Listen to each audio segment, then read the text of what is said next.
I'm a fertility doctor. This is what I do for a living. I thought this would be easy. I thought, I know everything about this process and it should be easy. And it is not easy. Hi, I'm Dorette Nur Hassan, Medical Director at CSerum Dallas Fort Worth. I too have been a fertility patient. So my husband and I met much later in our reproductive lives, and we had a lot of trouble having a child. I personally myself have done 5 rounds of in vitro fertilization. That is 5 rounds of injections and then the egg retrieval. And of those 5 rounds, we got 1 good embryo total out of those 5 rounds.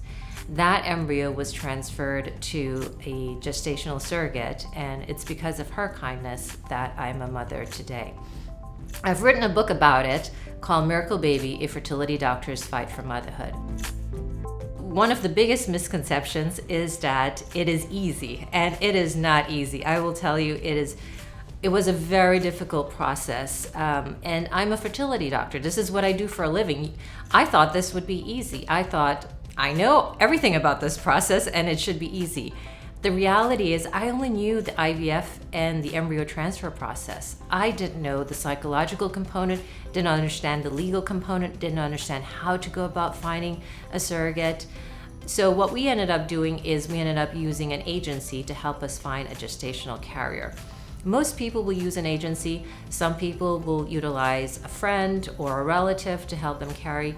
Others may find their gestational carrier on Facebook through social media groups. We found it easier with the agency because we felt it was more structured.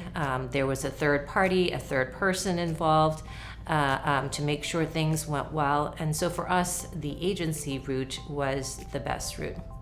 So that's one of the misconceptions, that it's an easy process, and it's not easy. Another misconception is that it's not expensive. It actually costs quite a bit to do gestational surrogacy, and most insurances do not cover this process. The most expensive portion, what I found, was the medical bills. Paying the surrogate who's carrying my baby was not a problem. I would have done that anytime, any day, but the medical bills can rack up. And so finding insurance for the gestational surrogate, staying on top of bills, those types of things are very important. When you go through surrogacy, there is a psychological screening component and a legal component as well. The psychological screening component is the intended mother and the intended father meet with a therapist to make sure they're comfortable with this process, because occasionally you may not be comfortable with this process. Additionally, the gestational surrogate and her partner will also meet with a separate therapist to make sure they're comfortable with the process and that her partner can be supportive of her during this time frame. The legal component involves, it's a pretty standard agreement that's utilized, but delineates how things will happen throughout the process: parental rights, payments, those types of things, and that's a really big component as well. Another component is finding the surrogate herself. I will tell you, it's not easy to find a surrogate. There are not a lot of women just lined up ready to do this, so it's not as easy to find someone. And then once you find someone, you have to make sure that you're comfortable with this person, that you are aligned on your views of pregnancy and how you would take care of the pregnancy. And my husband and I spent a lot of time searching for the right gestational surrogate. We interviewed several people.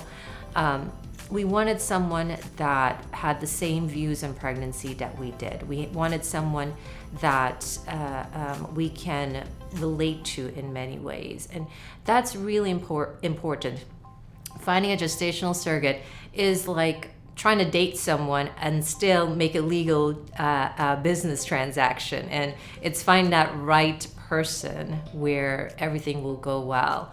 And once we found the right person, it was so easy. We found the right person, signed the agreements, and once she was pregnant, I only went to her office visits, her doctor's appointments, but I never called her every day and asked her, "What did you eat today? Tell me about your day." I trusted her, and I know she was doing a good job taking care of our pregnancy.